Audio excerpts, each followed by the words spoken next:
Live from the 607, it's the Ocho Duro Parlay Hour, where we're talking everything movies, TV, comics, and entertainment. Join in the conversation on social media with the hashtag ODPH, because here we go.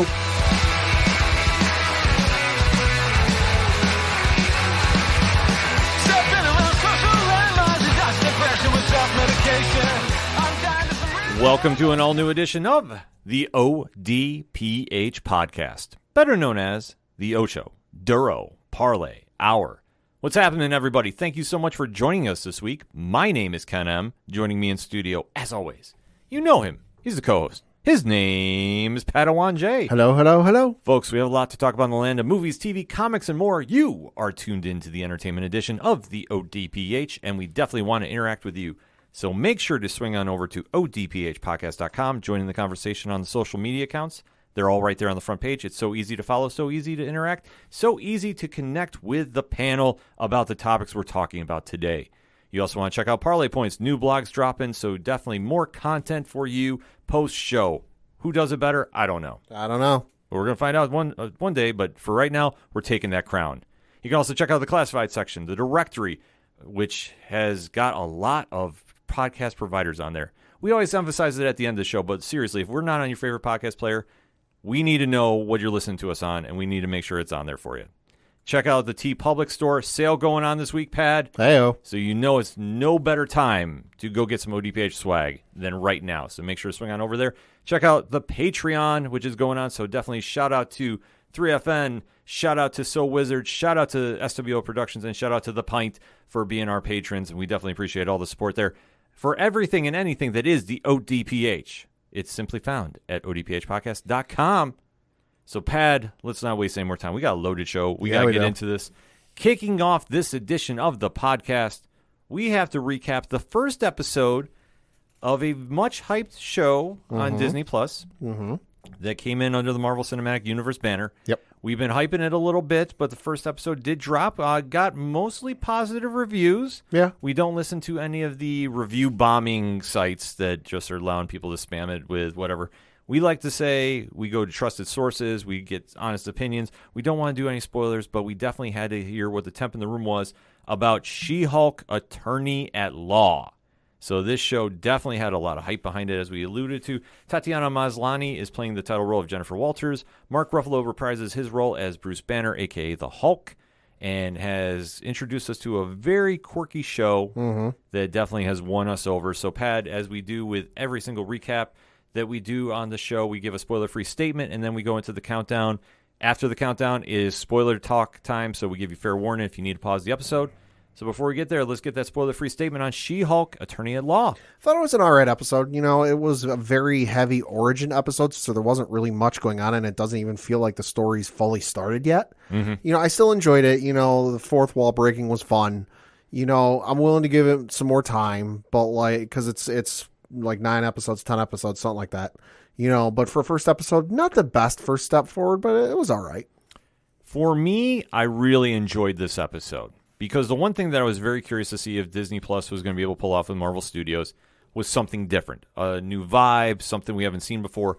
And I really thought She-Hulk Attorney at Law really danced on the line of the fourth wall breaking while giving us a very interesting origin story that didn't feel like every single other origin story we've seen. Yep.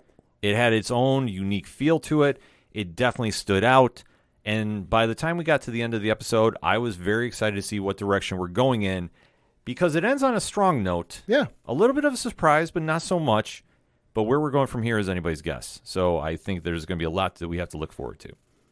That being said, in 3, 2, 1, it's spoiler talk time, Pad. Let me know what you really thought. Like I said, I thought it was an alright episode. Could have been a little bit better, but I still enjoyed it for the most part.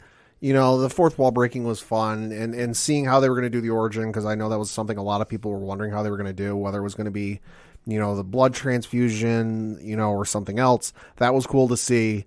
You know, I'm interested to see where it goes from here.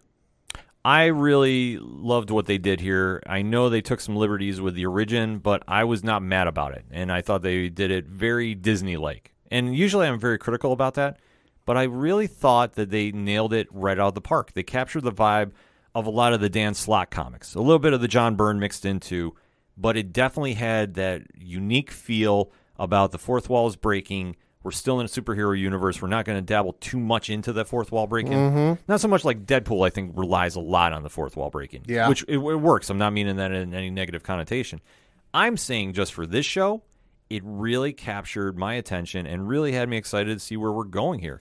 Because when we start off with this episode, we're already breaking the fourth wall. You have Jennifer Walters talking to her assistant and breaking down the case that she's working. She's working on her final dissertations, and she is breaking the fourth wall just a little bit, too. Yep. So we're getting a little ahead of ourselves because at this point she's more or less says, I have to go back and explain, oh, yeah, I'm She-Hulk attorney at law. Yeah, weird that you're here. Let me explain this. Yes.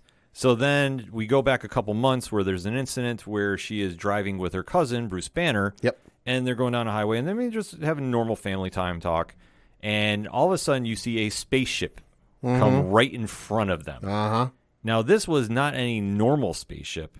This is one from Sakaar, which is noted for Planet Hulk, if memory serves me right. Okay. So that's why I was saying they're going, I don't know if we're necessarily going this route per se. I don't think they're going this route yet. I think down the road they might, because I know there's been some rumblings and some rumors in hearsay about the rights to the Hulk. Supposedly going back to Marvel. We'll see.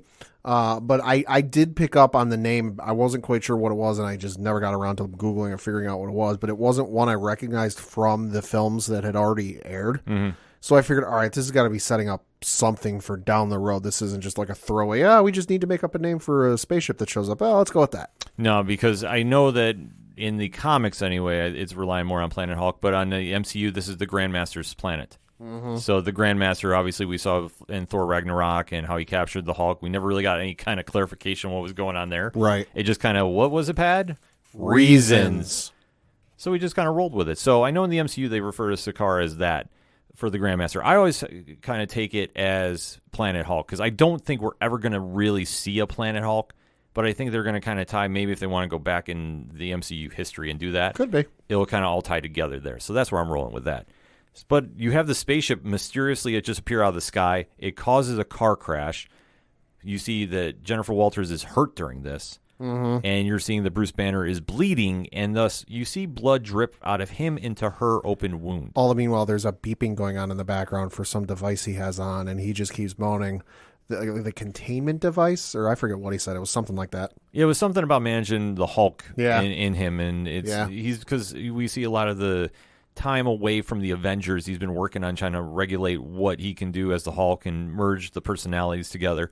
Which, if you've read the Hulk comics over the years, this is nothing really new. It's just a new interpretation that we're seeing in the MCU, as in cinematic. Comics universe, it dabbles a lot. I'm still waiting for Mr. Fix-It, though. I'm still holding out hope we get him on there. But nevertheless, we see that Jennifer Walters has now been affected, and she is now turning into a Hulk, because we see her just Hulk out and run into the forest of where they are, and then magically she wakes up in Bruce Banner's Hulk cave. Yeah. I mean, how else do you describe this, Pat? I mean, it's a Hulk cave. It's got all the accoutrements you would expect like Batman to have, but it's on a beachfront property. Yes, he's somewhere out of the United States. I believe he's in Mexico, if memory serves somewhere me right. somewhere south of the U.S. border. Yeah. They never outright say, but it's tropical, it's sunny, and there's a beach. Yes, so he is definitely secluded, and this is where he's been basically trying to do his memoirs about gamma radiation and the effects it has on humans. They never said, but I'm going to go with he's in Tahiti. Why? Because it's a magical place. Oh, well played. I'm going to roll with that now. So he's in Tahiti. We're just going to roll with that for here. And you're seeing that he is now trying to talk to Jennifer Walters and just basically say, this is how you handle being a Hulk. Because it's not exactly as easy as it seems per se. It's been an ordeal for him for the better part of like 10 years. Yeah, he hasn't been able to manage this, but one thing that he notices right off the bat is Jennifer Walters has merged with her She-Hulk persona. Yeah. So there is no split personality like you see with Banner and the Hulk. There's no voices in his head. Right. Or her head, I should say. Exactly. They're just one over-exaggeration of her personality. Yeah. That's the easiest way, but that's how they do it in the comics too. Yep. Which is a very interesting thing to see on screen, and I thought Maslany absolutely hit it out of the park with this. Oh, yeah. Because she's playing in this like, well, I know what I am. I don't want to be a superhero. I want to be back to being a lawyer. And Banner is saying, well, any normalcy you just had went out the window. that's never going to be the case again. So here, you can start going through my my handbook, I guess you could say, of how to be a Hulk 101. And she's just reading and going like, well, what are we doing here? So he's just now experimenting with her about what triggers her personality to jump out like that. There's always the funny scene that we see in the commercials where she's sleeping and he hits her with an air horn. And all of a sudden she magically wakes up as a Hulk and goes in that direction. And then we see another instance where she is in a danger room-esque contraption where the walls have spinning blades and are coming towards her. So, and Banner is just sitting there. Now, granted, he's Hulk Banner at this point. Yep. So he is observing what is happening, and you see that she breaks the machines, and it goes through, and he always gives a, yeah, and then she's so mad at him, she rips off the door. He's like, no. So they do play a lot of the humor in here, and that's one thing that we really need to remember with this show, is it's not going to be exactly in-your-face action. They are going to dabble in humor. They're going to dabble in more of drama. Oh, yeah, there's going to be serious moments, but there's also going to be comedic moments. Yeah, let's say dramedy is probably the best word for the show. I would agree, yeah. And you see, though, they are going through a lot of the training montage. Yep. And you're also seeing just a lot of how Jennifer Walters is handling all this, too.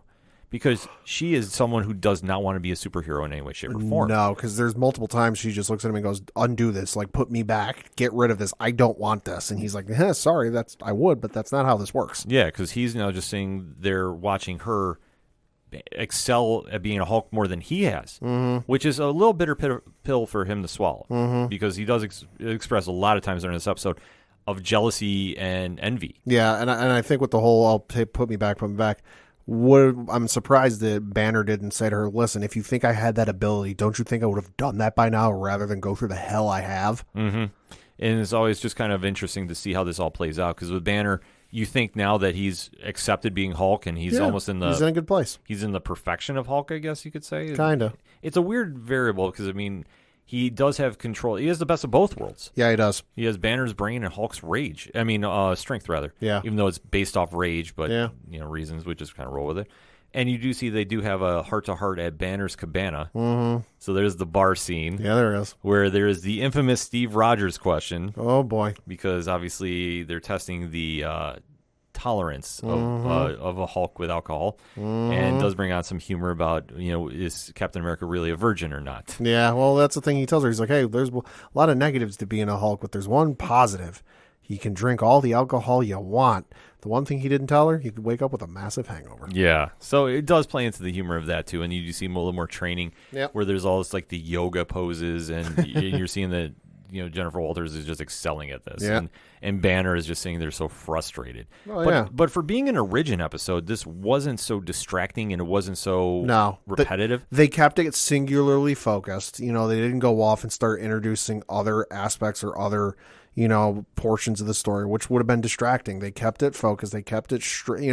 They introduced a little bit of like, hey, she's a lawyer. We're going to show some of the lawyer scenes because duh. But that was very little. That was barely like 2% of the show, I would say. The bulk of it was just, hey, here's her training. Yeah, and then it ultimately ends up when she is trying to leave, Banner tries to stop. They do get into the superhero fight between them, and it's a fun fight too. Like it's just, it's like siblings fighting. That's the easiest way to describe it. And you just see they're just tearing up this tropical paradise, and it's a fun watch. Then it plays right into the whole superhero myth that obviously superheroes fight each other all the time. Yeah. For, whatever reason they come up with.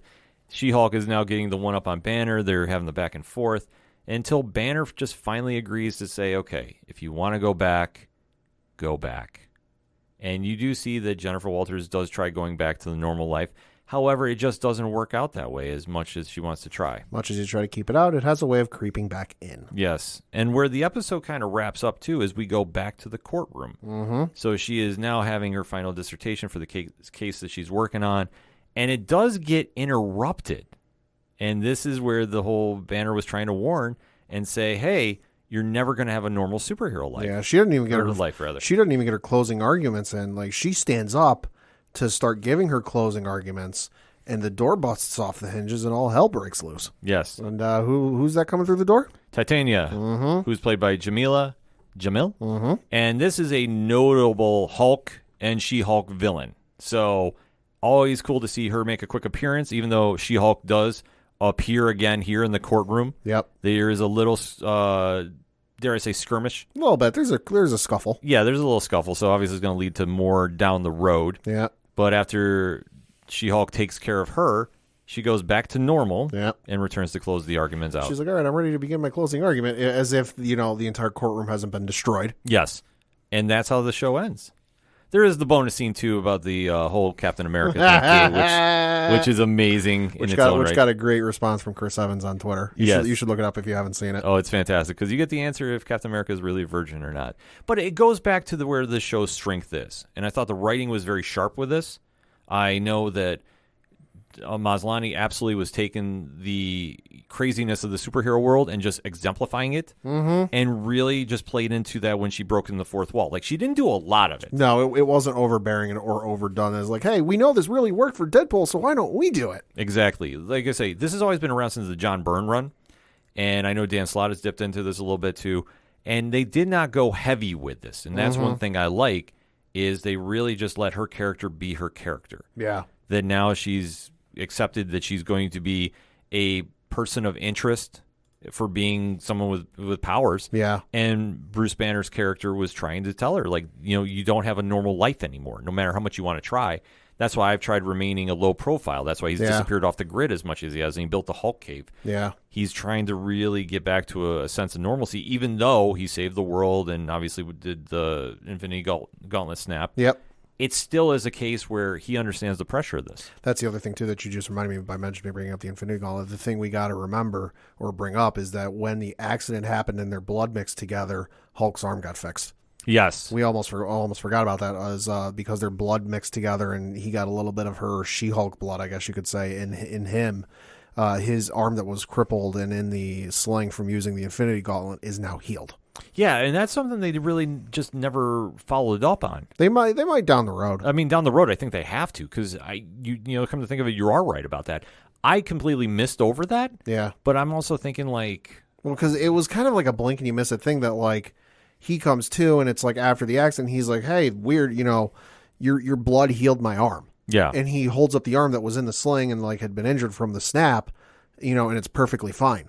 Yeah, it's a crazy scenario with this too, which I don't know how. Kind of overpowered, if I'm being honest. Well, it's something that they're going to have to delve into, I think. Yeah. The fact that they did do that. It's almost like Wolverine's healing factor. Yeah, I mean, but... In a sense. In a sense, too, because, I mean, the Hulk has always had a healing factor. Sure. It's just something with the gamma radiation. But it's also a weird thing to see how this plays in with She-Hulk, because you never really hear about that too much with her. Mm-hmm. Like, it's just this weird balance that they're going to have to really explain when they start getting the show rolling, which, like I said, we have 9 episodes more coming. So they're going to definitely have a lot of time to do this.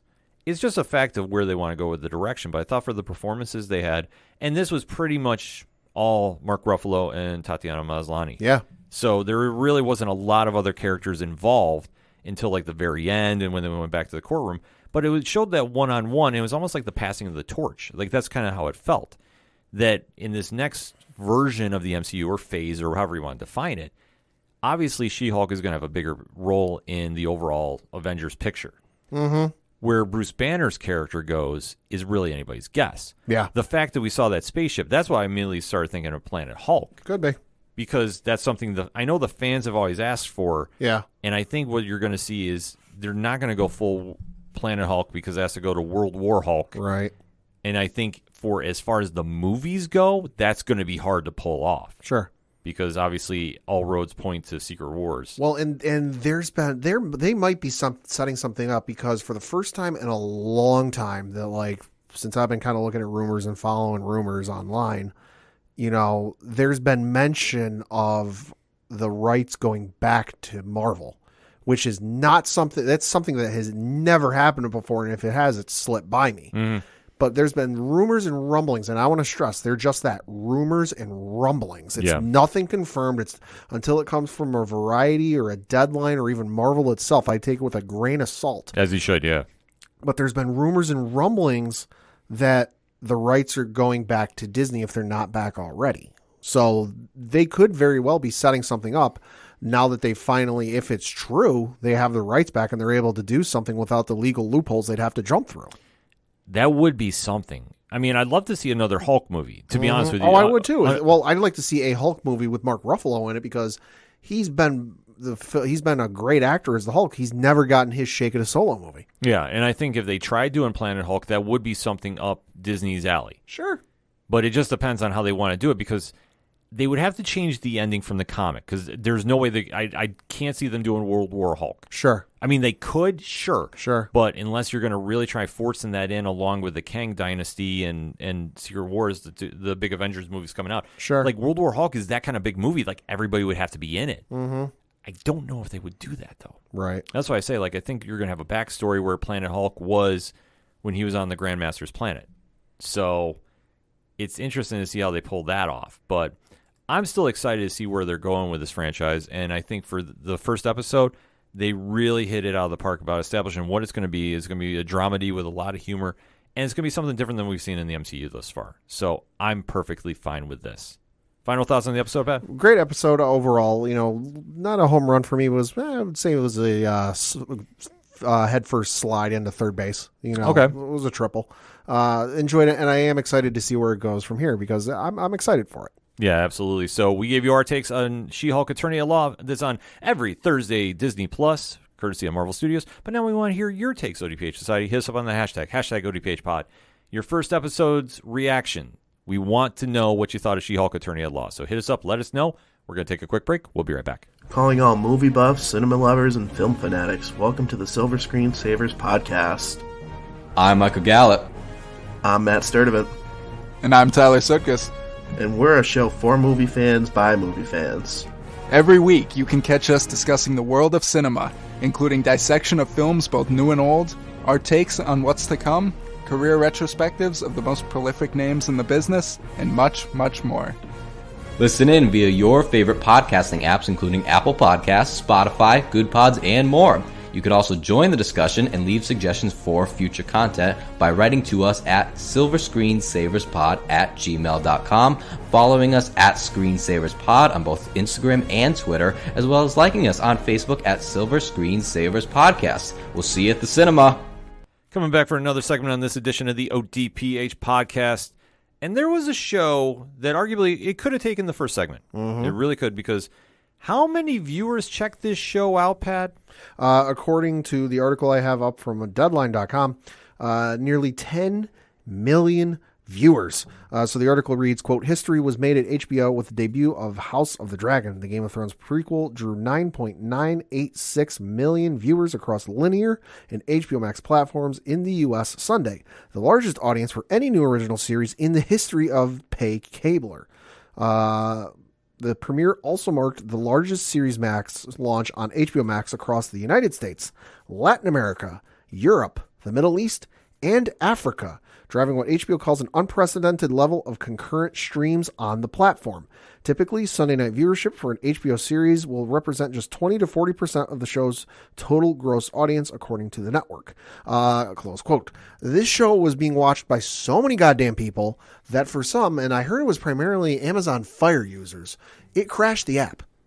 I believe it, because I think where we were talking about this show last week, we were really saying how many people are still into Game of Thrones. Mm-hmm. Because it's been a little quiet. Apparently there's a lot of them. There was a lot that tuned in to see House of the Dragon. And there's a wild video you should look up where it's a video from New York City. It's an apartment building.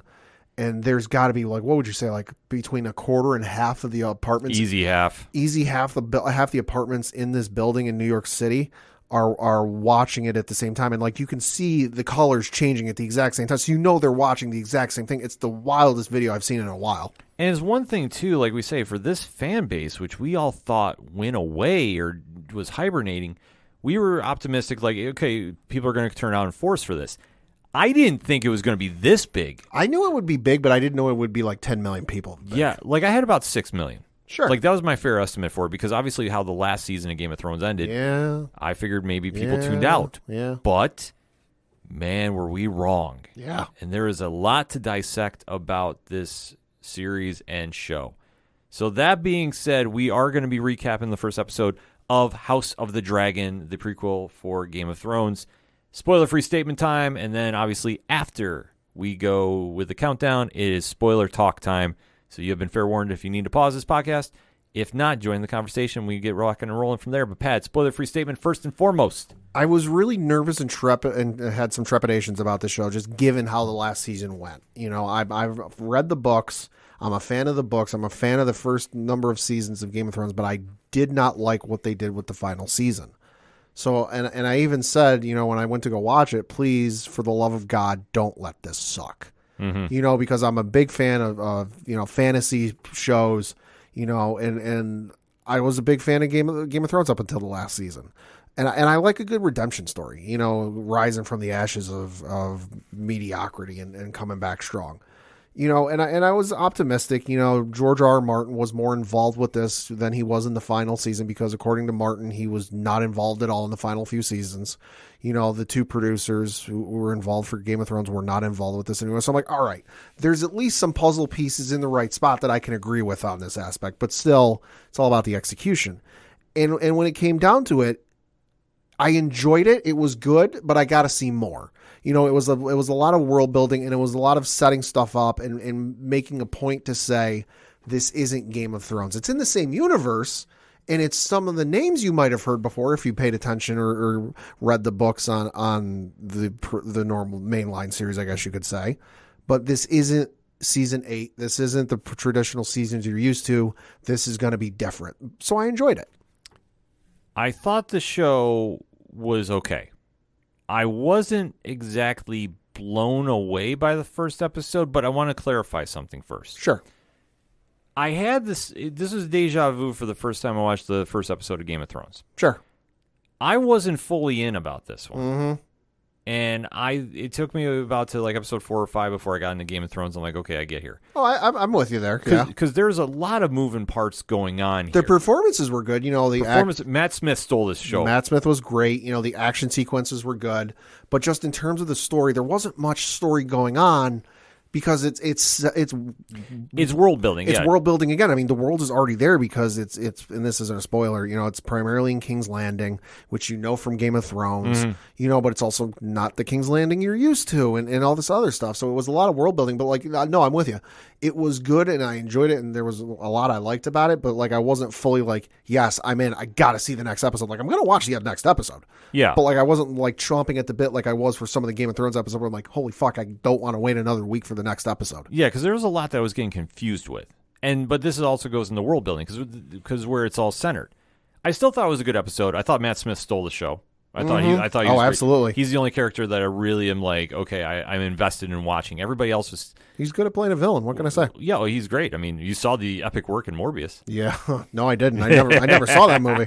I was almost going to get you on that one, but I thought for what they did is it definitely laid the groundwork. I think there still need to be a little more. I think there was a little more shock value that they did for this first episode, which I didn't like. A little bit. But I understand why.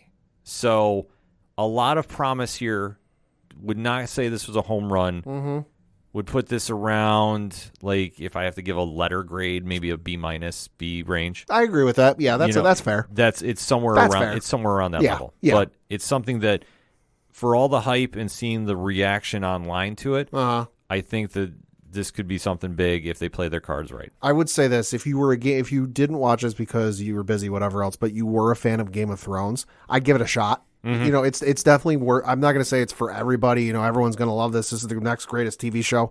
I think for right now, it's a kind of by your own taste and your own opinion. You know, so I would say give the first episode a shot and go from there. I would say if you liked Game of Thrones, you might like this. Yes. I'm not going to say everyone's going to like it, you know, because I can't speak for everyone. But I would say if you enjoy Game of Thrones, give it a shot.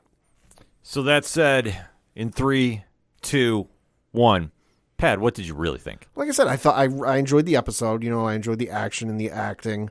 You know, but it just needs a little bit more going on, and I need a little bit more story and maybe a wider scope. Maybe I'm just so used to how things were with Game of Thrones, you know, where we have multiple storylines, multiple plot lines, and multiple backstabbings going on. You know, it felt a little too limited for me, but like it's the first episode. I'm willing to give it some time, you know, and go from there. I thought they went a little heavy with the violence at times, especially with Matt Smith's shit rating of of that's one word for it. Yeah, to put it mildly. And I know he caught a lot of flack online for an infamous nude scene, but it's like it's Game of Thrones is kind of what they do. So are you not used to this by now? Yeah, I was going to say, like, that's how you could kind of tell who's watched Game of Thrones and who hasn't. Yeah. And for a lot of the regular fans, this was like, I mean, Matt Smith was in a brothel, and I'm like, oh, okay, whatever. Yeah, like, yeah, okay, this is normal. It didn't shatter the internet. Like, I figured, like, well, if they did this in Morbius, I mean, who knows what would happen. But I thought his character really was the one breakout from this episode. Yeah. Everybody else, I don't want to say played it safe, but like you touched upon, it's world building. Mm-hmm. And I thought it was almost like in the sense we're taking our time to really show who these characters are. Right. And I thought by the time we got done with this episode, maybe we're going to start going into a certain direction. Well, I think the thing for Matt Smith is I think he wasn't afraid to shy away from that spotlight. Well, he shouldn't be. Of like a big name production, you know, and by big name I mean the title of the show, that it's Game of Thrones, because he stepped into Doctor Who, you know, one of the longest, if not the longest running sci-fi series on television. Yeah. You know, he stepped into Doctor Who. He was on Terminator, which, let's face it, movie not that great. Still was able to step into a Terminator movie. You know, he was also able to play, you know, Prince Philip on The Crown. You know, obviously a huge role there. He's never been one to shy away from those big roles and fulfill them. You know, and I think this is just another example for him. We're like, hey, I'm not afraid of this. I'm going to go into this full teeth. And that's what he needed to do. And I think especially with somebody with as high of a profile as he has right now. Yeah. Because let's face it, he is a very big name in Hollywood. Like, we all know him from Doctor Who. Sure.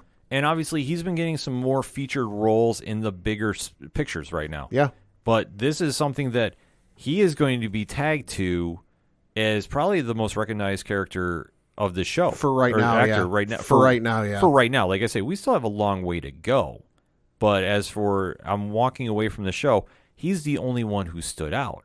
Because as this show opens up, and like I say, it was kind of a little confusing because you're dealing with the old King Targaryen's reign, that there is his heir to the throne is kind of up in the air. Yeah, and then they make a note of saying this is 172 years before Daenerys Targaryen. And they made a point of saying at the outset, because they gave that whole like opening title sequence of like explaining what's going on. And like I said, they made a point to prove or say that, hey, this isn't Game of Thrones, because it's like, oh, this is, you know, it's 172 years before Daenerys Targaryen's reign. And all the other words cut out or faded away except for 172 years before Daenerys Targaryen. They're like, hey, listen, if we can't drill this home enough, this ain't Game of Thrones. Yeah, which I did like. I really thought they did a good point about that because I noticed that immediately. I'm like, ooh, that's deliberate. Yeah, because you're going to have a lot of fans that are wanting this to be a sequel. Yeah. And it's like, this is not going to be a sequel. This is going to end badly for somebody. We don't know who, but as we know, the old king is now has to figure out who's going to have the throne. Yeah, because his sons are dead. Yep, there's a great council. And they're deciding, okay, who's going to be the future heir. Which, I mean, if you paid attention to history throughout the years of any monarchy, whenever the king dies and there's no heir, it's always clean cut and always easy to figure out. Yeah. But you can't tell. I'm being sarcastic. Yeah, but here now, it's not. So Jerry's grandchildren are the two prime suspects. Yep. Pad, who are they? That is Princess Rhaenys Targaryen and Prince Viserys Targaryen. Yes. So this is setting up for the initial Game of Thrones-esque who's going to get the crown.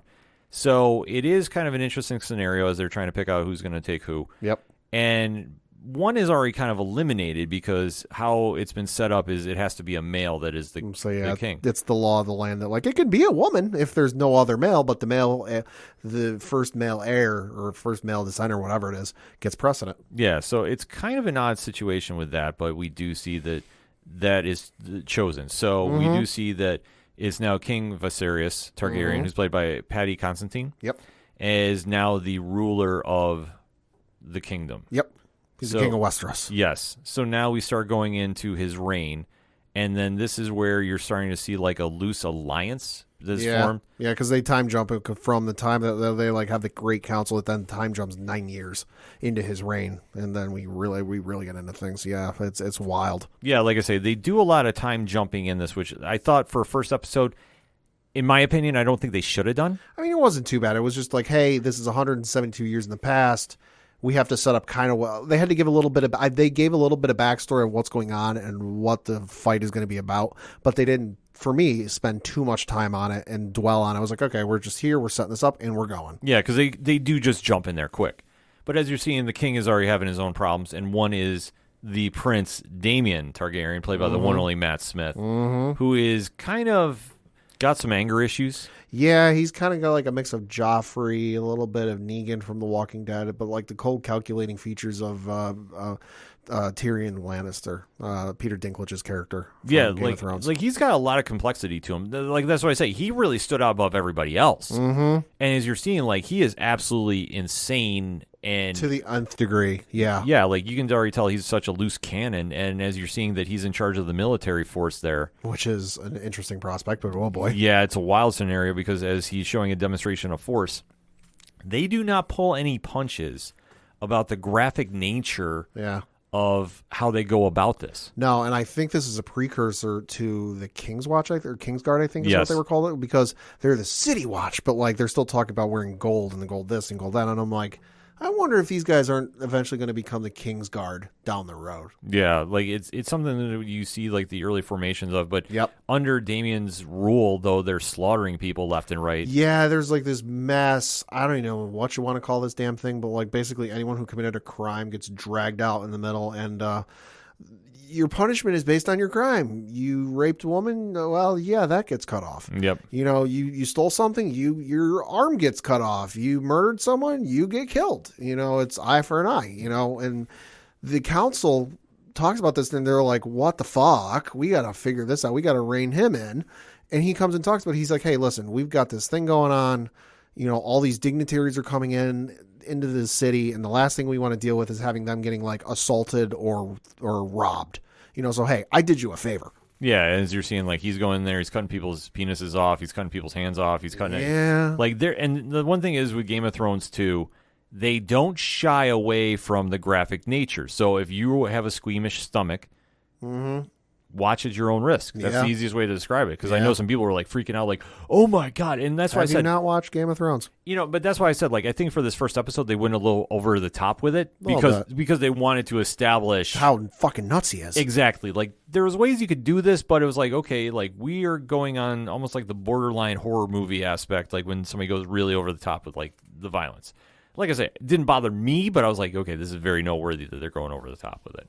And as you see, he's plotting, too, about taking the throne as well, because he's sitting there just watching everything. Because, as we know, the king's queen is now pregnant. So pregnant and has yet to give him a male heir. So, again, you know, here we are 9 years into this king's reign. And, again, you know, the question of succession, you know, and who's going to take over is back up in the air because, hey, there's no son. Who do we got who's going to take over next? And they're like, please be a son, please be a son, please be a son in this queen's belly.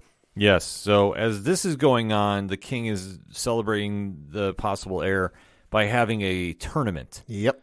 And this goes completely sideways. Well, I mean, it starts off innocently enough. There's a joust, and they're jousting, and they're doing this stuff. But then, you know, the cooler heads don't prevail. You know, people start getting killed wholesale in the middle of the goddamn thing. Yeah. So this is where you see a fight literally break out between Sir Kristen Cole, who's played by Fabian Finkel, and Matt Smith's character, Damien. Yep. And they go completely trying to kill each other. Yeah. Which, I mean... I think a shield was used at one point to take the other dude's head off. Yes. It was wild. Yeah, so that turns into an absolutely insane scenario that goes on. And then you see that Queen Amima is now getting told like she's not going to survive childbirth, and this is all in the middle of this tournament. Yeah, so like it's like, there's a weird setup they have. For yeah, because the king's there and he's like, "Hey, let's start the festival," blah blah blah, and then he's like, "Let's hope for a good pregnancy." And if I remember right, he even announces to the crowd that she's in labor, or something. And he's like, "Hey, I gotta go. She's in labor," and everyone's like, "Yay!" And then he gets up there and they're like, hey, we're having issues. Like, I forget what it was specifically, but like the kid was turned sideways or something during the childbirth. And they're like, we can't move him. Yeah. And this ain't exactly modern science, you know, so they can't exactly do anything about this. They're like, we're giving her everything we can do, but it just ain't working. Cut back to the tournament and the tournament stuff happens. Then we cut back to her, the birthing. And the doctor or maester or whatever the person is goes, all right, listen, there comes a point in this situation in every husband's decision where they got to make a decision. What are you talking about? You can either save one life or you can potentially save no lives. Yeah. You either got to try, you got to either try and save the mother while giving birth to the kid, and you might lose them both, or you can only save the kid and sacrifice the mother. Yeah. So what happens, Pat? He chooses to doesn't he choose to save the kid? And Yeah, he tries saving the kid. saving the kid, and so the mother dies, but then also the kid dies. Yeah, so... Back at square one, no male heir. Yeah.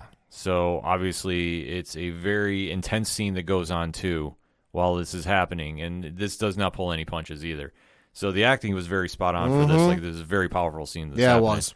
So from the result of this, you have the hand of the king at this time. Now, this is a phrase that we've heard many, many times. Yes, we have. So Otto Hightower is the hand, who's played by Rhys's Ifans.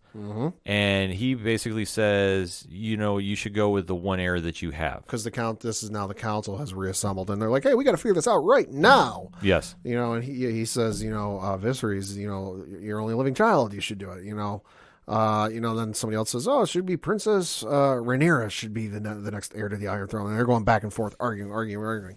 And the king just basically goes, hey, listen, you fucks. I just lost my wife and my child. How about you all fuck off and we'll decide this later? Yeah. But then once Damien comes in there, because the entire episode he's been plotting on the throne too. In fact, he even sits on the throne, which is like sacrilegious. He sits on the throne. Rhaenyra finds him, and because she gets told he's there, and she goes, "Does anybody else know he's here?" No. He snuck into King's Landing and snuck in and sat on the Iron Throne with one person knowing. Yeah. So he's been plotting this the entire time, and Rhaenyra knows that that's what's happening. And that scene with him in the Iron Throne was so wonderfully shot because it's just him like kind of covered in darkness. You kind of really can't see him until he comes out. Mm-hmm. And it just plays that he's always had that foreshadowing going on with him. So by the time this goes to the end of the episode, Viserys claims that Rhaenyra is going to be the ruler of the kingdom. She's going to be the heir to the Iron Throne. Yeah. So Rhaenyra is going to be the one that's everybody's going to be gunning for right now. And you've seen the seeds get planted with Damien, who they have been like allies there, and you can definitely see the connection. But he's obviously plotting for something more. And that's how the episode ends. It's kind of an intense episode, like I admit. Like I say, you see a lot of Damien this episode in more ways than one. Obviously, there's a brothel scene that I know the internet was buzzing about. You saw a lot more of Matt Smith than anybody's bargaining for. But hey, it's Game of Thrones. Like Game of Thrones. You should. It comes with the territory. Mm-hmm. And like I say, it's a very powerful scene that goes on with Queen Amima. When she is going through childbirth and doesn't make it through, like I say, the acting was very, very strong for this episode. Yeah, it was. So, like, you have to take that scene, but like I say, it's the one thing with this franchise, they don't pull anything back. No, they don't. So, like, you have to know this going into it. And I thought for, like, at certain points in this episode, they really went heavy with it. I mean, the one thing I will say is at least they didn't show us the penis fully chopping off. Yeah. Like they did it, but it was from, like, the back view. You didn't see it full on.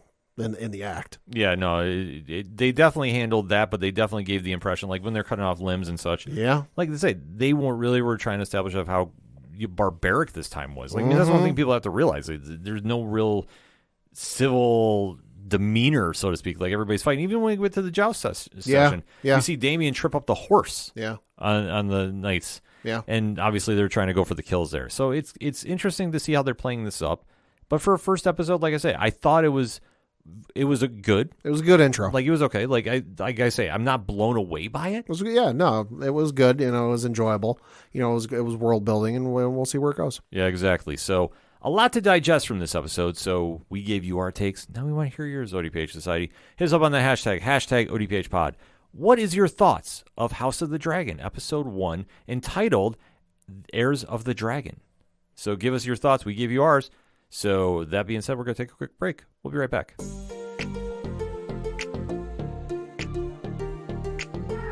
Welcome to Talkin' Shiz. I am CJ. And I am Maddox. And our podcast is like a radio show. We have no certain topics. We talk about anything and everything. And our opinions don't matter. And we do have a pod page. What is our pod page where folks can find our platforms and what we're all about? Maddox? I'm glad you asked. As a matter of fact, that is podpage.com/talkin without a G dash shiz And that's where it's our one-stop shop. It has everything there. It has all of our donation links. It has all of the content that we have created, our recent related reviews, and it even gives you where you can find us on different applications such as Google, iHeartRadio, you name it. We're in almost in every single branch of applications out there, so please check it out. There's even, if you want to become an official Shizzler, we even have merchandise. So definitely go there, check it out, and yeah, it's literally the best one-stop shop. Absolutely, and sharing is caring, so make sure you guys share. We're on Twitter, and that's talking_shiz, Instagram, talking_shiz. We have Facebook, we got our pod page, we have different platforms, Apple Music, Spotify, what Maddox said, we are everywhere. So definitely check us out, and we definitely appreciate you guys listening. Yes, thank you guys, and we'll see you on one of our episodes.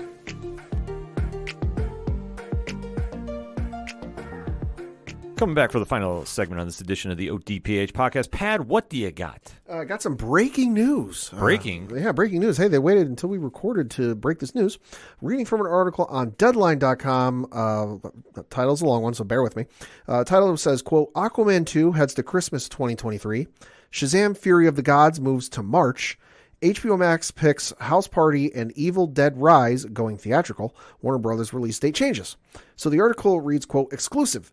Deadline has learned that Warner Brothers is moving a slew of release date changes next year.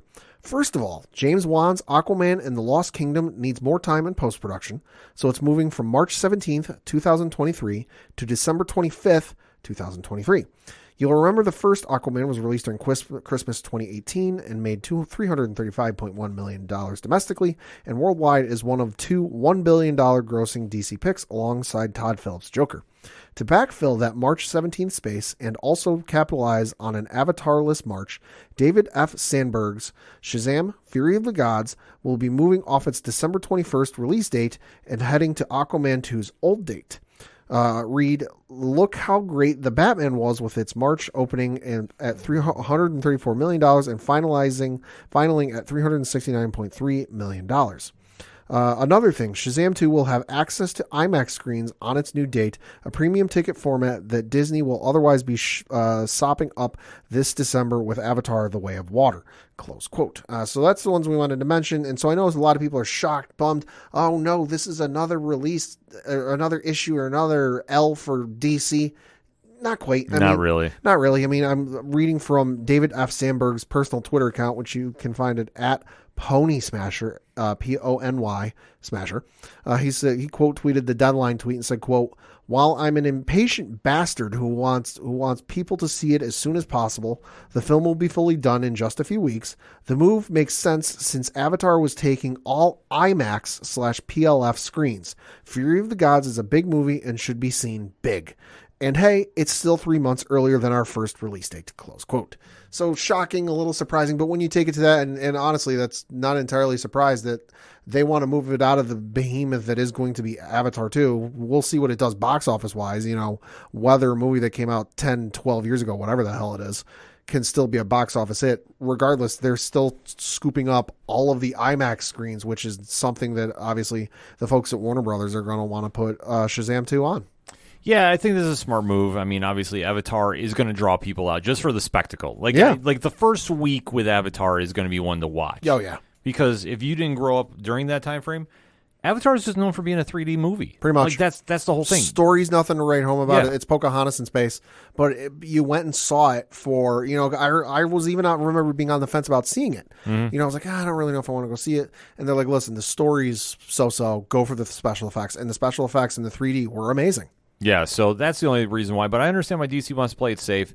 I don't take this as being an L. I think this is a smart move. Like, I'm going to give them credit because I think with what Warner Brothers is trying to do with working with DC, working with Discovery and DC, they're really trying to be smart about getting somebody to lead that ship. And, like we talked about this a couple episodes ago, they want to get somebody in there that's going to be the Kevin Feige. They want to get somebody. So I think this buys a little more time to obviously, okay, whatever happens after this movie, we now have a plan in place. Well, and Warner Brothers might be looking at like projections and just how Avatar 2 is going to do, and they're like, listen, if we put Shazam 2, which we know is going to do well. Mm-hmm. You know, if we put it out against Avatar 2 with no IMAX screens, they're just going to get eviscerated at the box office. Exactly. So they're looking like, hey, we want to make our money back on this movie, and doing it at the same time frame as Avatar 2 is recipe for a loss. Exactly. So no argument about this one.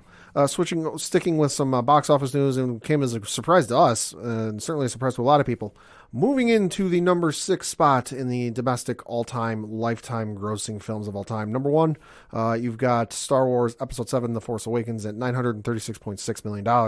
Number 2, you've got Avengers Endgame at $858.3 million. And if you're going, wait, why is Avengers Endgame number 2? Folks, this is domestic. This isn't worldwide. Mm-hmm. Number 3, Spider-Man No Way Home at $804.7 million. Number 4, Avatar with $760.5 million. Number 5, Black Panther, $700.4 million. And creeping in to the number 6 spot, beating out the likes of Avengers Infinity War, Top Gun Maverick. Get out of here. Listen, folks. It won't go away. It won't go away. It's still showing in theaters. I looked at our own theaters. It's still got 4 showtimes at our local Regal Cinema. My God, man. You know, this past weekend, it was number 4 at the box office, grossing $5.9 million. It's insane the number of weeks this damn thing has been in studios or theaters. According to BoxOfficeMojo.com, last weekend was its 13th week in theaters. The only thing that even comes close is Jurassic World Dominion at 11 in terms of massive releases. And then after that, you've got to go to like The Black Phone at 9. Elvis is at 9. You know, Minions: Rise of Gru is at 8. The fact that we're still 13 weeks in. You know, it's out digitally, if I'm not mistaken. You know, it's going to be coming out on Blu-ray soon, but the fact that it's still being shown in theaters is wild. You know, like this reminds me when Titanic came out. Sure. And I'm going to say this in I'm just going to ask you, Pat, do you know anybody that's going to the theaters to watch this? Not currently. When it first came out. When it first came out, yes. Yeah, but you know, but now, no. So it's like, who the heck is still going to see this after all this time? I have no idea. At this point, they got to be on their like 10th or 11th viewing. Yeah, like which, hey, more power to you. This is the same thing with Titanic. When Titanic was in the theaters, like it was always like ranking high in the box office. Like, who is still going to see this? It's a good movie. I'll say that. Sure. I mean, like I still have to go see it. I mean, hell, maybe they're waiting for me to go, and then they're gonna finally pull it. I could be the kiss of death about that one. Still, though, mind-blowing this is all going on. And sticking with movies, I did see a movie this past weekend. It happened to be the number 1 movie at the box office domestically. No, it was not Beast. No, it was not Bullet Train, which were 2 and 3 respectively. It was the number 1 movie at the box office, grossing $21.1 million, Dragon Ball Super Superhero. This movie was absolutely phenomenal. Like I said, it grossed $21.1 million domestically. Currently, it is at $24.2 million domestically. Internationally, $25.4 million. And then, so for a worldwide total, it has $49,686,917. This movie is a lot of fun. If you are a fan of Dragon Ball, but you haven't seen everything, you do not have to worry about that going into this movie, because right at the outset, because the main villain in the movie is the Red Ribbon Army, making the return from the original Dragon Ball series. So if you haven't seen the original Dragon Ball series for whatever reason, or you haven't seen all of Dragon Ball Z or Super, don't worry about it, because the movie starts once you get past the company intros, so Toei Animation and all this other stuff. First thing you see is like a little brief history of what happened with the Red Ribbon Army, about how Goku defeated them in the original Dragon Ball, and then Dr. Gero escaped, and then he tried bringing them back in Dragon Ball Z, and everything that happened in Dragon Ball Z.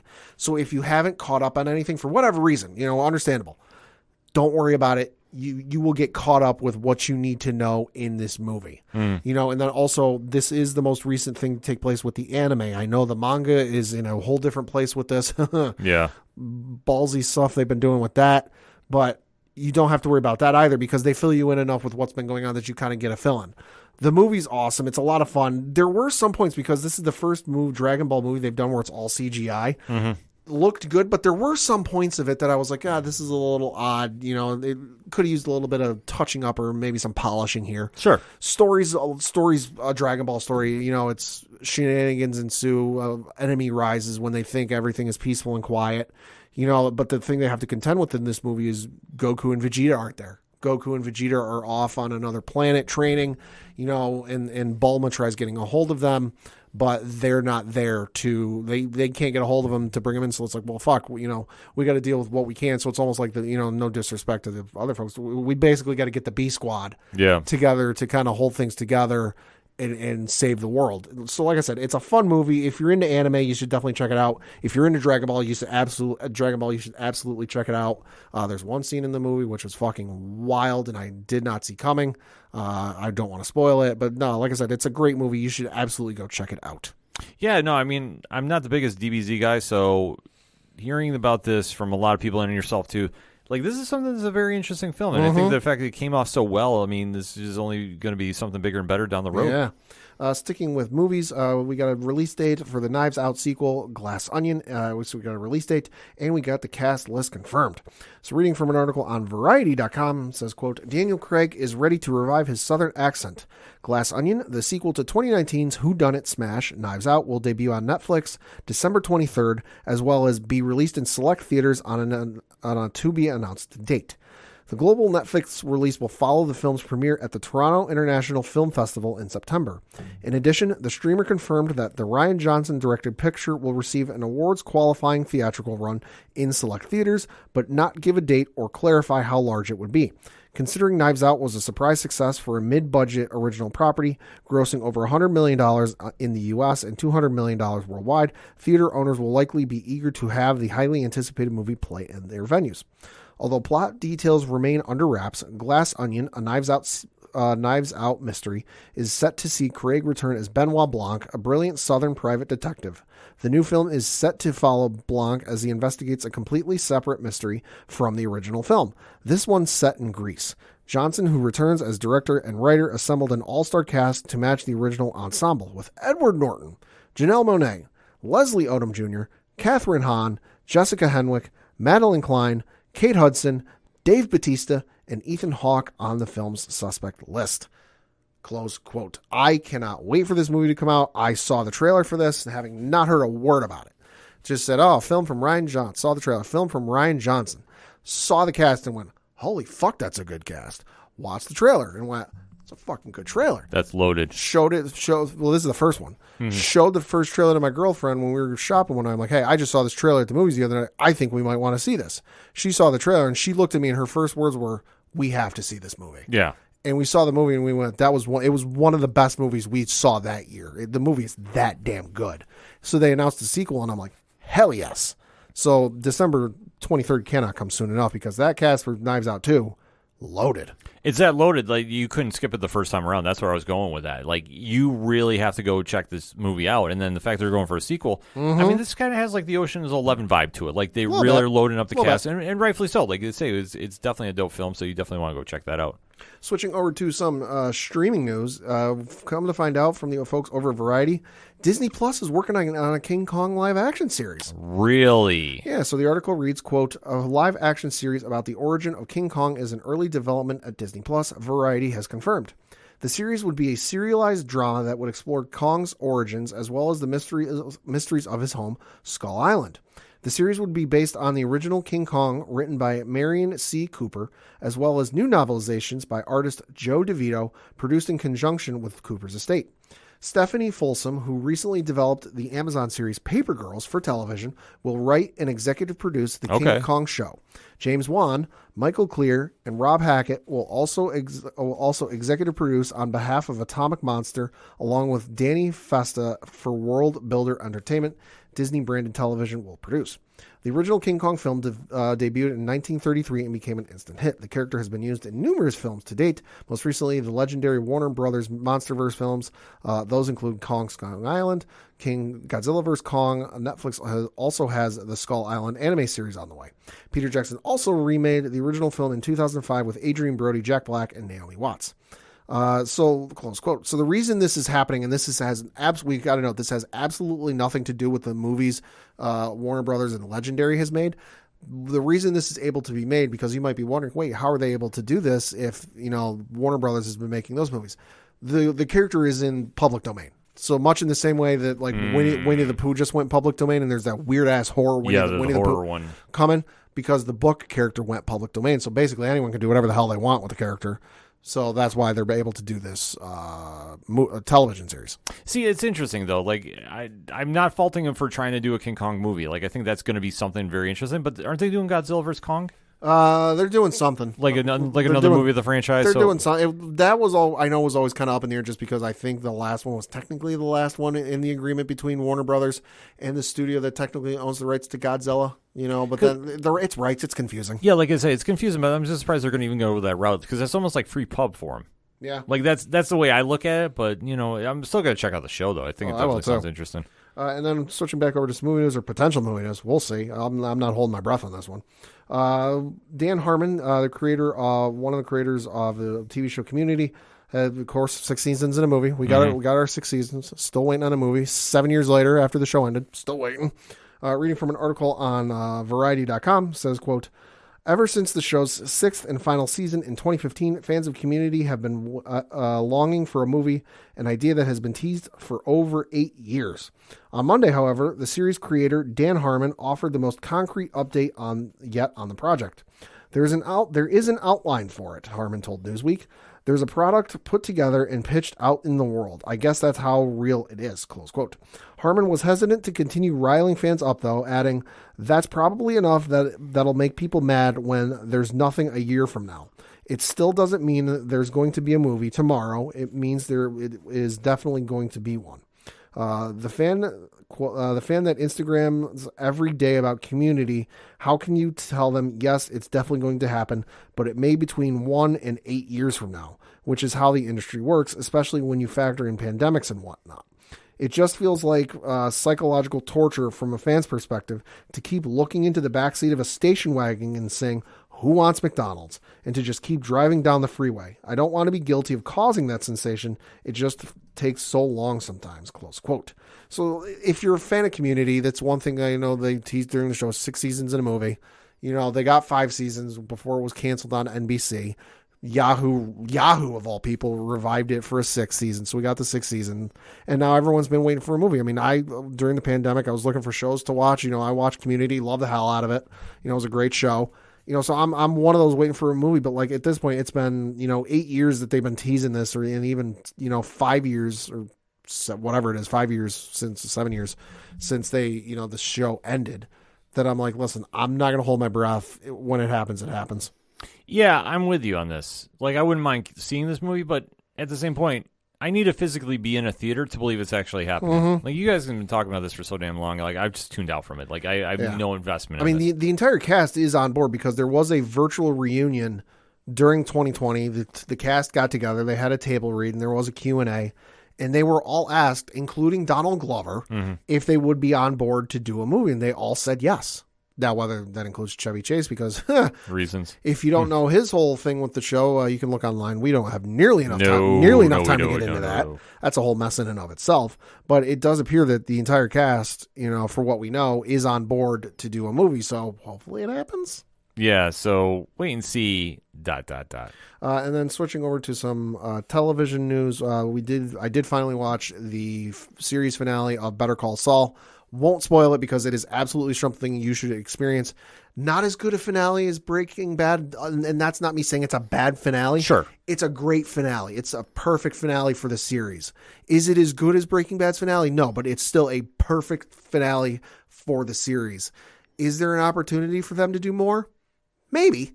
I think there's certainly some avenues you can take with that, or go some different ways with that. I don't want to give absolutely anything away because, like I said, it's something that you should experience for yourselves. It's a great finale, and it's something that you should honestly experience, So with that in mind, we did get an update or kind of like some interesting news from Breaking Bad creator Vince Gilligan and how he feels about Walter White these days. So reading from an article on Yahoo Entertainment, it reads, quote, "Walter White was never meant to wear a white hat, but the man who would become Heisenberg was still someone Breaking Bad fans rooted for to a point.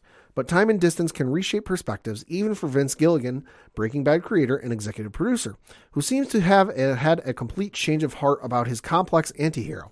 In a Q&A with The New Yorker, Gilligan bites hard on the hand of the protagonist that fed him for 5 Emmy-heavy seasons, and his opinion of Walter White only worsens with time.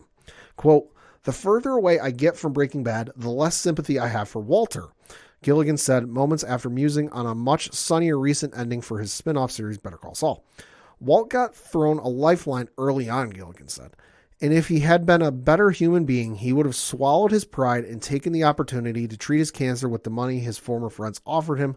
Close quote. I mean, he's not wrong. No, he's really not. No, but that's the one thing over time. Like, anybody that's still trying to be on the Walter White bandwagon, it's really tough. It's tough. Like, it's a fascinating watch, and he's a very interesting character. I would argue one of the most interesting characters in television history. Oh, absolutely. But he's in that same vein of like Tony Soprano. Like, you're not supposed to like him. Yeah, but he's a piece of shit. But he's so charismatic because of Bryan Cranston. Like, that's absolutely. That's the whole thing about it. So you can't turn away from it. Absolutely. So for my one shots, I'm going to keep it pretty short though. We are going to talk Tales of the Walking Dead. We would have made this a full segment, but in full confidence or full disclosure. Thank you. I didn't see the episode because I went to go see Dragon Ball Superhero on Sunday, which is the night Tales of the Walking Dead airs. Mm-hmm. And I knew I had a chance of not seeing it because the showtimes here locally for Dragon Ball Super have been very limited. You know, and the last showtime that I was able to see that night was at 7:10. So of course, as you know, anyone knows with movies, it never starts at exactly 7:10. Sure. Started at like 7:30, so the movie didn't get over until like 9:05. So the episode had already started. So I'm like, oh hey, no big deal. I know with Walking Dead they usually have the show, you know, Talking Dead, and then they'll re-air the show. So I'm like, oh, they'll probably re-air the episode. So I'm sitting there while the credits are rolling on Dragon Ball, looking at the listings on my phone, going, all right, it's on now. Are they going to air it afterwards? Fuck, no, they're not. So I was like, oh, all right, no big deal. I'll be able to just buy it on iTunes and watch it that way. We're sitting here recording multiple days after the episode has aired. It is still not up on iTunes. So I still have not seen the episode yet. Well, to be honest with you, Pat, I will give this. I'll do the spoiler free for you. I don't think you missed that much. Okay. Now I'm going to word this saying I thought the episode was enjoyable. Okay. It's campy, and I think that might be like an underlying theme from the past two episodes. Next week's is going to be a lot different because next week is going to be Alpha's episode. Oh, okay. So that's obviously going to go in a different direction. But for what this episode was, it was the story of an insurance company and the boss who's running it, Parker Posey, and her connection with her receptionist, Gina. And it was played by Jillian Bell, who they were fantastic in the role because it goes and borrows from the movie Run Lola Run, which I do enjoy. Yeah. They're basically doing Groundhog Day. Oh, Lord. Of the day the outbreak happened in Atlanta. Okay. So for every twist and turn they do, they still can't escape. They both get killed. Right. But they do remember what happened prior. So it's kind of like a weird back and forth. It's a fun episode. Don't get me wrong. Right. But it kind of goes in a little bit different directions, and it's a lot of like the same old stuff, like because they know what is happening. Like they know, okay, well, we have to stop X person from shooting this. We have to get the gun from this person. We have to get the tanker from this person. So like they understand what's going on until it like gets to the very end, and then it's like still they can't escape what's happening. So it was a fun episode for that degree. Like, was it my favorite one? No. I think it's a lot to follow, like especially if you don't like Groundhog Day or Run Lola Run, where they go back in time a lot. Mm-hmm. The only thing that really stuck out with me this episode is there's an iconic scene from season 1, and it is the highway scene. Okay. Of the cars one way, all leaving Atlanta and the other. Yeah. You kind of see the origin of that. Okay. So if I'm not mistaken, that's the cover art for season 1's Blu-ray DVD release. Yes. Okay. So you kind of see an origin for that. Okay. Which like that's the only cool. That's the only kind of cool takeaway from this. But it's basically everybody has like a weird happy ending, sort of, so to speak. Like it honestly, it kind of loses me a little bit because they every time you think they're like now back in the regular timeline, they go back in the loop or back in the Groundhog Day rewind. Like it's kind of confusing in that aspect. So like I say, but the one thing I always criticize them about is everything's so the same and cookie cutter. This is a different episode. I can't be mad at him about this. Right. But definitely threw me off guard. Didn't connect with me that much. But I will say I was actually really laughing at Jillian Bell and Parker Posey's response because they hammed it up too completely for this. So I can't be mad at them about this. And I think that It's enjoyable for something different. Not my favorite thing I've ever watched. A little confusing, but overall, it plays into what this show is going to be, and that's something different, which I can respect. So next week should be a lot more interesting, though, with Alpha, though. Unfortunately, I won't be able to watch. No, actually, no, I can because All Out's the following week. Thought it was that week. Oh. Yes, I have to remember that. So that being said, we're going to take a trip around the comic shops this week. So really loaded lineup this week. I gotta say this. Robin by Josh Williamson has been the raves of raves if you have not checked the series out. So I definitely say you got to go check. You have to pick up. It's the last issue of this current run right now. Roger Cruz is on the artwork, and it's something you definitely want to get into. Robin 17 by DC Comics, definitely recommend that. From Image Comics, Radiant Black number 17. Enough said. Yeah, exactly. Kyle Higgins, Marcelo Costa doing big things. Radiant Yellow is getting a big feature in this, so if you've been following what's going on with the Supermassive universe, definitely a big issue to watch. Speaking of Supermassive, now out on trade paperback, Heyo. Rogue Sun Volume 1. So Ryan Parrott enables epic kickoff to the spin-out from Supermassive, the teenage hero that has been a really creative run to watch, too. I got to say this. I know I get asked about why we haven't reviewed him in Parlay Points. I haven't gotten a press copy. Otherwise, but I will always do a quick one-shot because I do pick this issue up, pick this series up. I think it's fantastic stuff.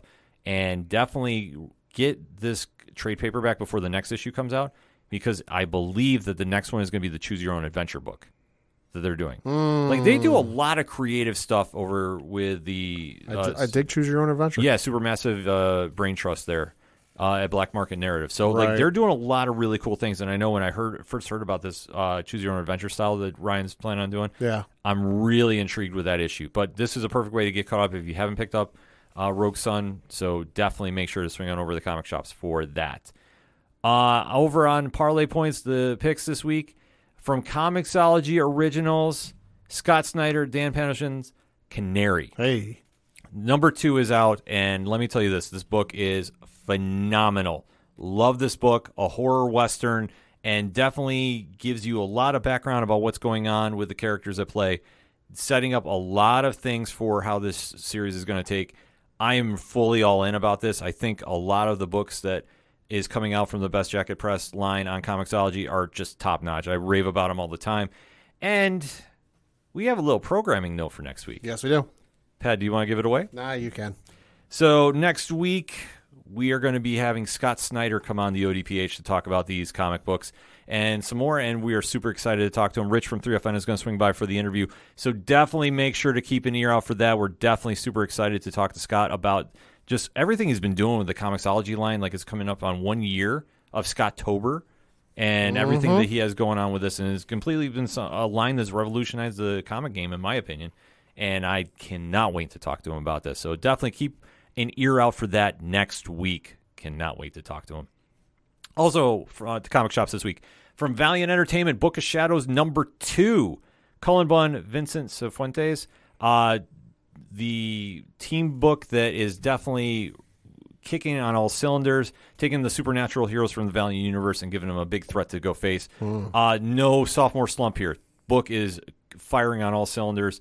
A lot of good things happening, and I believe, unfortunately, the next issue will be out in January, just with everything that's been going on with Valiant that we know about. We read about this last week. So they're ending on a strong note. The only thing I can say bad about it is I have to wait till January for the 3rd issue.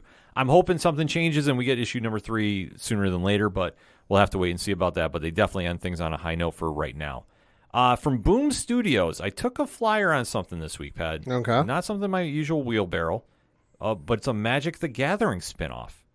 So, Magic, a Johnny Goldmane, number 1. So, it's an introduction to a very popular character of the Magic the Gathering universe. Right. Now, obviously, I am not the biggest MTG guy. Neither am I. But Rich from 3FN definitely was, and he threw us a quote. And, quote, a Johnny is one of the most beloved planeswalkers in all of Magic. Magic players who wield the white mana decks or Orvo decks will always make room for a good Ajani. So it's a very popular character. Like he was saying, like this is someone that the fan base knows really well. This is a great introduction to the character. It's him telling 3 stories of himself right to his nieces and nephews. It's a very cool way they set up. They have 3 different artists on this to do the different stories. A lot of really cool things with this. So I recommend picking it up because it was something for me. I like trying new things. Am I saying I'm going to go full-blown MTG? No, but this was definitely a book that I definitely recommend to a lot of people. And last but not least, arguably the coolest book at the LCS. Okay. Bar none. Grimm #4, Stephanie Phillips, Flaviano. Oh my God, this whole series has been spot on, incredible since issue 1. Nice. There's a reason it keeps going to like second print before the issues even come out. That's how dope this book is. Cannot recommend it highly enough. And, maybe we'll get lucky and we'll throw some interviews out, inquiries to come out, because I definitely want to talk about this book more. I just am absolutely blown away by this every time. The artwork is just pops off the page. I'm going to try showing Pat some right now because, I like to go for that honest reaction. Oh, that's nice. Look how dope this stuff is. That is good. Yeah, I mean, then the shot of Las Vegas. Wow. Yeah, I'm going to do a little spoiler here. They do wind up in Las Vegas. So nice. What does your new favorite Soul Reaper and company do when they land in Las Vegas? Enough said. Just go pick up the issue. Trust me. Go get the back issues wherever you can find them. They're all definitely worth it. Go support your LCS every time you get a chance. Go support the comic industry because they're doing some fantastic work. And I've been told that I need to do some more on Patreon. So for all our patrons that are listening, if you want to get on board with that, 1 tier, $2, and a lot of content on the way. Maybe I'll do a series dive about a comic run. I think that's where we're going because I keep getting told we need to talk more comics on here. So that being said, if you're supporting the local comic scene, I definitely will take that under consideration. So go support your favorite LCS and go support your favorite independent comic podcast who are putting in a lot of work. That being said, Pat, music you heard on this edition of the ODPH. Is that a shout at the robots? They're fantastic. They have a Patreon. Yes. I'm a proud member. They have a lot of cool stuff on there. I don't know if they're doing Porch Fest locally here in the 607, but if you are in the Binghamton area, as we are recording from, there is a very big music fest that is going on in the city of Binghamton where people are going to be playing in front of houses. Yep. It's a very cool vibe that's going on.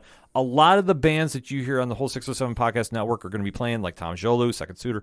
Floodlands is playing apparently too. I'm getting informed of that.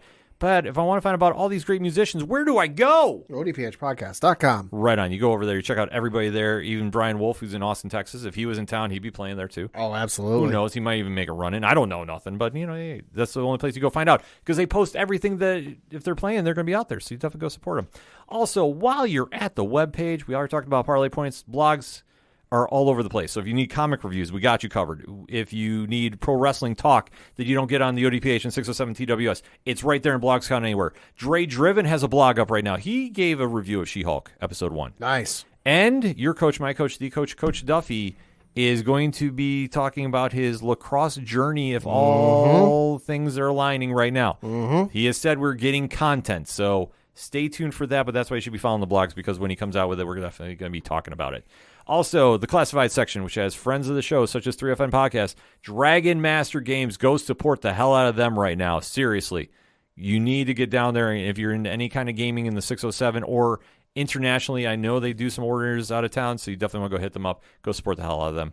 Organizational link supporting Black Lives Matter are on the website, too, as well. Voter registration. Cannot stress that enough right now. And a whole lot more, so you definitely want to go check the classified section out. The directory. Pat, how many providers are we on? 824,000. Sounds about right, but if we are not on your favorite podcast player, you need to let us know where you're listening to it from. Because on that directory, we have links to every single major player that you can listen to the podcast. So if you're like, hey, I listen to the show on Spotify, I need a link. Bam, right there. Hey, I listen on Apple Podcasts. I want to drop you a 5-star review. Thank you very much. Boom, it's right there. iHeartRadio. Boom, it's right there. We make it so easy for you to follow the ODPH. I don't know what else we can do. I really don't. Also on the front page, we got the patrons, so definitely shout out again to So Wizard, SWO Productions, The Pint Podcast, and 3FN for supporting the brand as they do. We can't thank them enough. And 1 tier, $2, and a whole lot of content. Enough said right there. Link is right there. And the TeePublic store is sale going on this week. If you want to get some ODPH swag, there is no better time. I'm telling you right now. I tell people, wait for the sale. Because I want you to get it for less because it means that much that you're actually supporting the brand. If it's anything and everything that is the ODPH, it can be found at odphpodcast.com. That's all for this week. So for the one and only Padawanje. Thank you. I'm your host, Ken. Thank you as always for listening to the ODPH podcast, better known as the Ocho Duro Parlay Hour. See you next time.